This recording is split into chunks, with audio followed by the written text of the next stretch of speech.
Triste nouvelle, triste réalité. Daniela Niembo, TikTokeuse monene akufi brisque après fête na Saint-Valentin.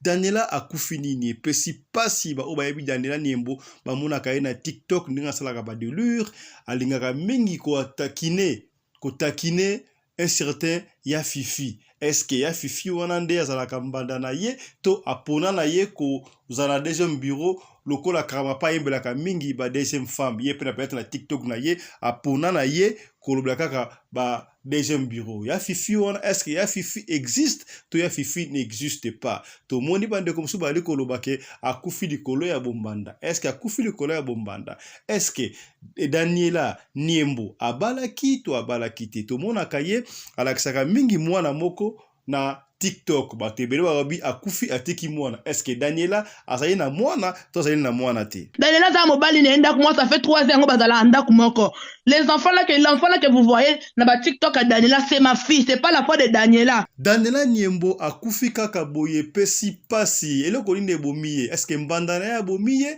to malaise mute bomiye nyoso tuwana to koyeba ngo kaka boye akufi kaka boye est-ce que Saint-Valentin mute bomiye batela ki mo eloko na kata Saint-Valentin to ndenge nini akufi ndenge nini Daniela plena kite ataka nini ataka soti malaise asali malaise kwa nyoso za customer pasi malaise asali et puis memia na liwa belini ngala sona Daniela na 10h à lobby abelini bavi mingi to mona ka batu na réseaux sociaux surtout na TikTok ezalaka ba vie réalité okomona mutu na Facebook azoko tataka to gongenga na ba photo na TikTok azoko mener ko sakana te aza patron na Facebook la première dame mais tango koya na vie normale et ça indengona te nous allons découvrir qui est Daniela Niembo akufi ndenge nini azalaki na bana to azalaki na bana te atikaki mwana to atikaki mwana te akufi ndenge nini à suivre dans cette émission. Abonnez-vous massivement sur Radio Le Collet TV, la chaîne de votre référence. Radio Collet TV fiston, tous abonnez massivement. C'est validé. Mobali mbinga na munangolo aboya hydroquinone. Soki ezotambola basheri bazokoya mayanga na retrouve douce tendresse affection epana yo nasalelo nini mpo ndimake na kupendaka sana shitakwacha pelende wenjoro. Pour l'habillement des classes de vos enfants, pour l'élégance de vos enfants, désormais, visitez le magasin Little People Shop chez Mama Charlotte Caputo. Little People Shop chez Mama Charlotte Caputo, l'habillement officiel de vos enfants. Awa et pas Mama Charlotte. Moi namboka bon monake ba namboka congolaise tala biloko ya kosala et pas bapaya. Acheli biso bilamba. Banda de 0 à 3 mois, yango yo. Soto yawa de 6 à 9 mois. Toke wana de 9 à 12 ans. Toza na nyonso. Bana mibali na bana basi. Soto yawa. Bomoni oya bana basi. Ndenge mwana zo putsana. Toza lokola wato yene 8 ans iko mata. Yango yawa. Koto yo nde makambo. Mwana zo bimondire ministre.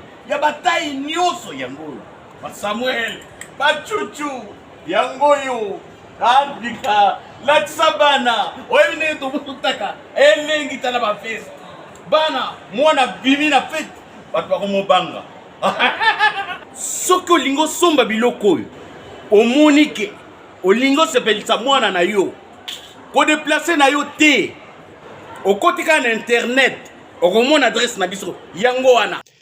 Little People Shop chez Mama Charlotte Caputo. Adresse Edenval, Greenstone Shopping Center, shop numéro L119. Téléphone 011 52 46 366. À Jamestown, nous sommes sur Meyer Street 183. Jamestown Town, Johannesburg, shop numéro 5. Téléphone 082 324 85 22. Place nyonso zali benga biso kotaka ligne benga biso teotikobila batine na ndako. Little People Shop tozana bilamba ya bana ya qualité olingi osomba kota na website na biso retrouver biso na Facebook toza online pe soki osoma partout na Afrique todélivre bino na bakorea na biso préférence ya malamu ya original. Donc, c'est la livraison à domicile. Little People Shop met à votre disposition l'achat en ligne. Allez sur Tekelote, tapez Little People Shop. Choisissez l'article de votre choix. Il vous sera délivré jusque chez vous à la maison. Mais aussi, allez sur Zando, tapez Little People Shop. Choisissez l'article de votre choix. On va vous le délivrer jusque chez vous à la maison. Visitez notre Facebook page, Little People Shop.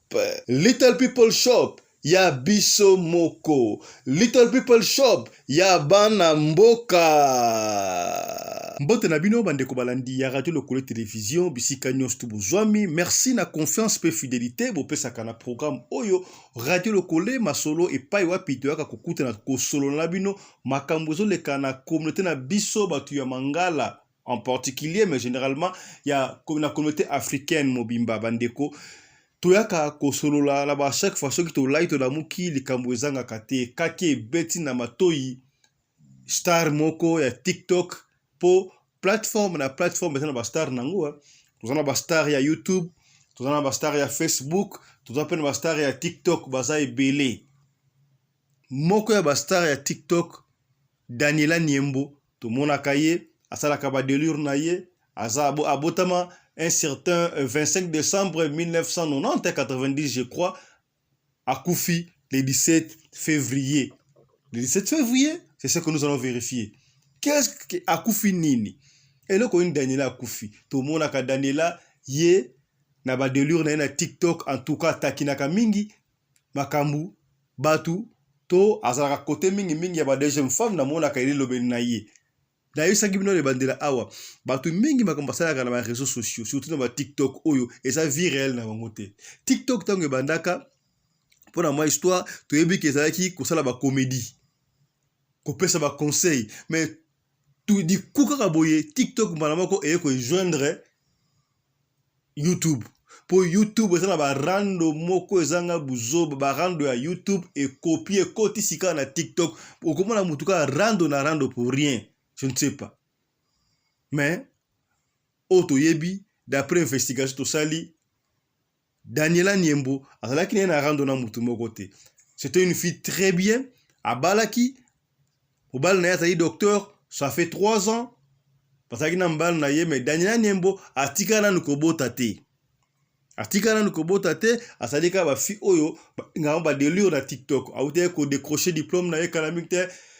Excusez-moi ya licence na ye. Ndenge to mona na TikTok wana alakisaka mwana moko boy mwana wa azali mwana yete azali mwana ya sœur na ye bokoyoka audio ya sœur na ye awa parce que na liwa ya Daniela Niembo to moni ba version ebimi belé awa na ba faux cousine babimi et pesi pasi Daniela akufi ndenge ni tokotela yo oyoka ndenge famille na ye moko ezo témoigner comment est-ce que Daniela akufi. Mais oui c'est vrai Daniela na image yo la kisawana asoloba ya fifi kutu ndenge zalewa omoni ya yoza na ndaku nga mobali aluelenga hotel mobali asomelenga mutuka. C'est pas vrai. Oui c'est vrai que azoloba ya fifi ça marque na ya kusala buzz dans ndenge na ye. C'est vrai que oui Daniela akendaki na mobile na ya docteur bakendaki na Pointe-Noire na compte ya Saint-Valentin tout Saint-Valentin ko enjoy de en anglais tango na bazongi na retour na bango bakomi kaka boye mbala moko Daniela yebisi mobile na ye nazoyoka bien te nazoyoka ba malaise ndenge ni tellement mobile na ye aza docteur atie tensiomètre ata la tension de kitamoni tension pene bandaki kokita ake asala ye ba bloka mike na ndenge ki docteur ba secours à liboso quoi amela et pour bakena na hôpital pendant que mobile osala mo ba kisi mike pona a traité moi si en pour ce moment casse pas que l'hôpital a oki moi si a gagné le Daniela a gagné kuna Daniela Niembo gagné ayakwe okuta Daniela asali kaka na bilamba wala ngam na lobite bako ka ndeko na ene mo toloba asali kaka na bilamba et puis akoba ki faible tension zo kita pene ya kokita oui ba mutu so ali maladie ce qui mutu asali kaka na bilamba c'est la très difficile pour mutu bika na yepti ça phénomène nini wana etaba kena na hôpital enfin l'hôpital wana il s'est pendant longtemps et puis ba biza kana bango titan ba kena hôpital a munene Daniela a succombé asalika malaise Daniela azalaki na kibombanda na mutu moko te ezalaki kaka style na ye aponaki parce que ata na YouTube mutu na mutu azalaka na style na ye eza lokola cœur sensible alobaka ya tika beauté na défaut moni eza kiri na ye eza lokola machando ki Irene alobaka ya tika lisolo na défaut bete nde bomaka bango mama Irene tu vois eza lokola ngai pe alobaka sharp echara donc mutu na mutu apona ndenge na ye na musique kama pa toyebi ye alingaka mingi koyebela ba deuxième femme mutu mutu na ndenge na ye ndenge pe lokola Daniela Niembo ye aponaki na ye kokotela mimba deuxième femme soko asala ba delure na ye asala makambo na ye na TikTok asalaka lokola asala deuxième femme lokola azobima na mobali ya mutu oya fifi bana wana bakokisika na bana ngai alors tant que ozwa ndenge ozokanisa lokola azoswa na mutu ya fifi n'existe peut-être ndenge na ye kaka ndenge bandai kosala donc akufi na eloko moko te bateli ye poisson te azalaki na rancune na mutu moko te eza na kaka ndenge alosala ba delure na eza ndenge na ye. Une très jolie femme, mwana muke ya moins de 25 ans et le parti eza destin nzambe. Donc ou mena mingi te boyoka comment est-ce que bandeko na ye bazana pasi bazo déplorer ndenge bazo véhiculer information ya mabe na esa kabino awa na radio lokolo to ka pona ko nuire te mais plutôt pona ko corriger ko pesa information réelle na temps réel à la seconde. Voilà, tolanda ya na ye propre ya Daniela Niembo propre nenga zoloba et puis boko bandeko na ye mususu ndenge ba expliquer comment est-ce que Daniela a kufi. Allô, ma chérie, Bonjour, il faut pas mettre maintenant pas pour arrêter Bambiloko. Faut pas dire Bambiloko. Hein? Bon, parce que fausse information, toi tu dis que Daniela Zakina, Daniela nous tous on sait que Daniela Azakina mobile nenda kumoko. Hein? C'est quoi ça? Sans dans l'information, c'est un peu à vérifier. Daniela Zakina mobile nenda kumoko, ça fait 3 ans bazala anda kumoko. L'enfant là que vous voyez dans ma TikTok à Daniela, c'est ma fille, c'est pas la foi de Daniela. Hein? Il faut arrêter avec la information dans le coup. C'est quoi ça? Daniela Zana Mwana te. Daniela Zana Mwana te. Moi, on a publié, c'est ma fille. Attends, moi, il faut arrêter avec la fausse information. La bino kazaki na mobile mundele. Daniela Zana mobile ne moko e docteur bazala na ndak mo yepe mbakendene pour être chef voilà. Il faut arrêter avec vos messages. Bobi passo bat ba oyo kati na minito. Hein? Il faut arrêter ma message no pour la vous so bobi passo so to oyo kala minito boyo lo ba biloko boyo lo ba. Il faut arrêter. Hein? Donc, Geneviève, si vous avez cousine à l'hôpital. Il faut arrêter. Daniela Penakite, azali malaise. Azali malaise, quoi, nous sommes à l'estomac, pas si malaise, azali, et puis, même, na liwa belinin. Nga la sonne Daniela na 10 heures à lobby, à belinin.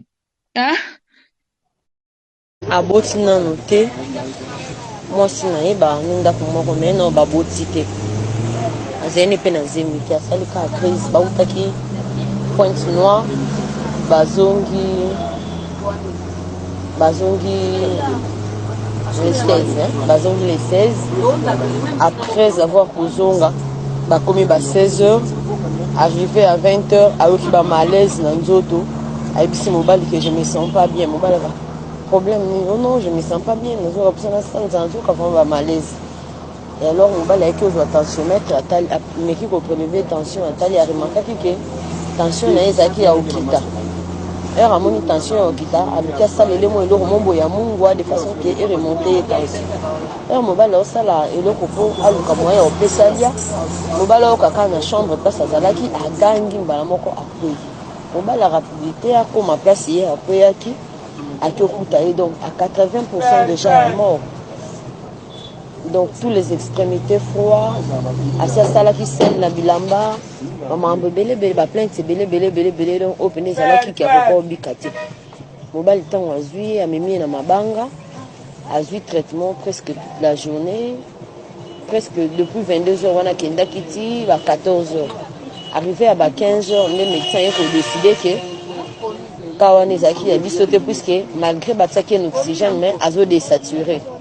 Et alors fait batin d'ailleurs Saint-Joseph pour voir qu'il ne peut c'est kuna na Saint-Joseph va te la traitement. Les air batin na Saint-Joseph avec beaucoup fa 20h. Donc c'est un peu ça comme bref quoi. Voilà.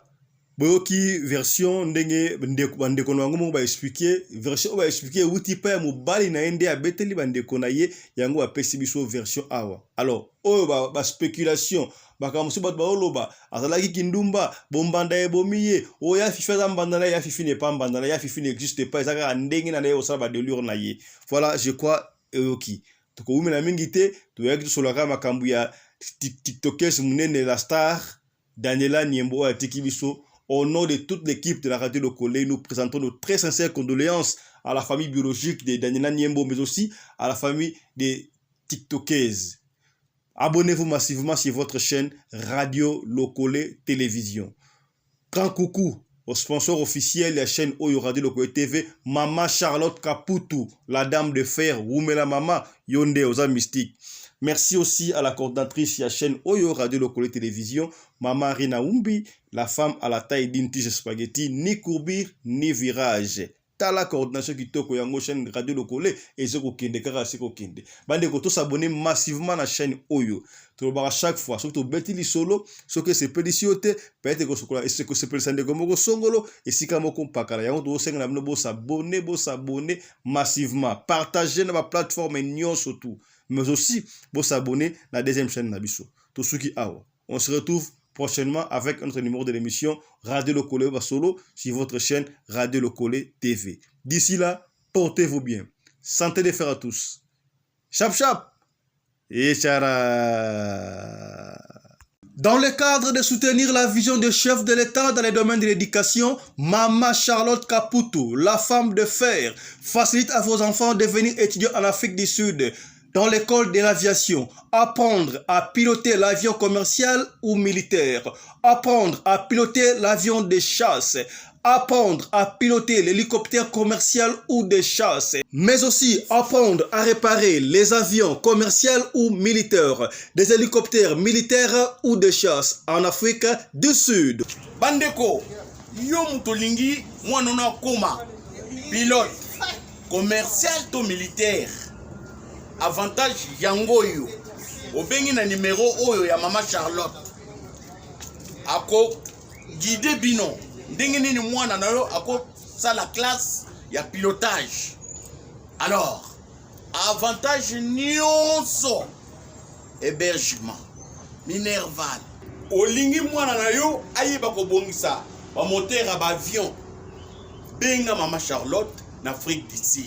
Madame Charlotte Kaputu et ses collaborateurs mettent un hangar plein d'avions à la disposition de vos enfants qui viendront apprendre ici en Afrique du Sud. Voler à l'espace sud-africain, devenir un grand pilote commercial ou militaire. Contactez Madame Charlotte Kaputu. Devenir pilote d'un avion commercial ou de chasse n'exige pas un diplôme d'État.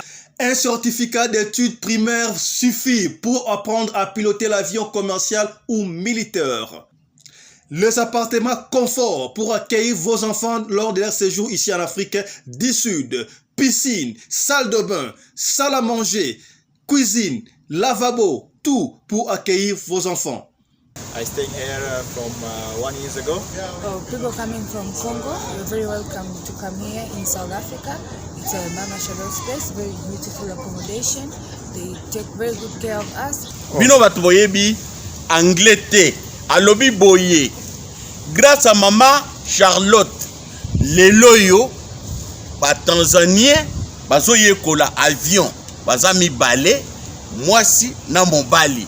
Et bon bino na Congo. Bozo zela nini? Pour tout contact, appelez-nous au plus 27 82 32 45 522 ou encore contactez Radio Lokolé Télévision au plus 27 61 88 58 455. Papa, maman, mwana noya koyekola kopusa avion militaire pe commercial, hélicoptère militaire pe commercial, kaka na certificat d'études primaires. Et bongo yozanga, hâtez-vous car les places sont limitées. Maman Charlotte Kaputu, la femme de fer, Tokumi Sayondenge Nini. Merci pour l'opportunité, maman.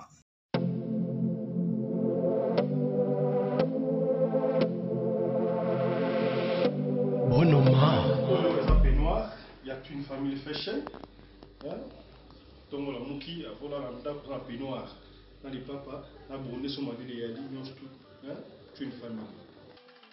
Déjà, c'est le vêtement. Tu es une famille, au moins, si, non, une famille, quoi, c'est un modèle, c'est un couleur révélée. Un chapeau, un képi, tu es une famille. Les ensemble, tu es une famille, c'est qu'on a fait, on a ensemble, mais pas moi, il va aller. Là, tu peux oser la petite, la relax, voilà. Nous sommes plus une famille. On continue d'être une famille. Donc, on a dit ça, nous sommes à Congo, on peut consommer Congo. Une famille à vous, pour consommer à moi. Donc, c'est une famille. On a dit ça, nous avons la Congo. Comment on m'a dit les bêtements en bout là? Ouais, ça va nous accompagner quoi. Même chacun au côté d'une famille, en collaboration avec Mercedes. Tu vois, pour le tourner là, on a Mercedes. Chacun Oyo, c'est une famille. C'est une famille fashion. Moi, je suis autant la bembele, je suis papaye. Pour jaquette, c'est une famille. Jaquette Oyo, ma chapeau, c'est une famille. Pour Salinoko, c'est une famille. Ma chemise naïe, petit de Angola. Une famille. C'est Oyo. Moni. Hein? Consommons Congo. Merci. Avec un talent, ils veulent tous devenir riches, mais avec un travail.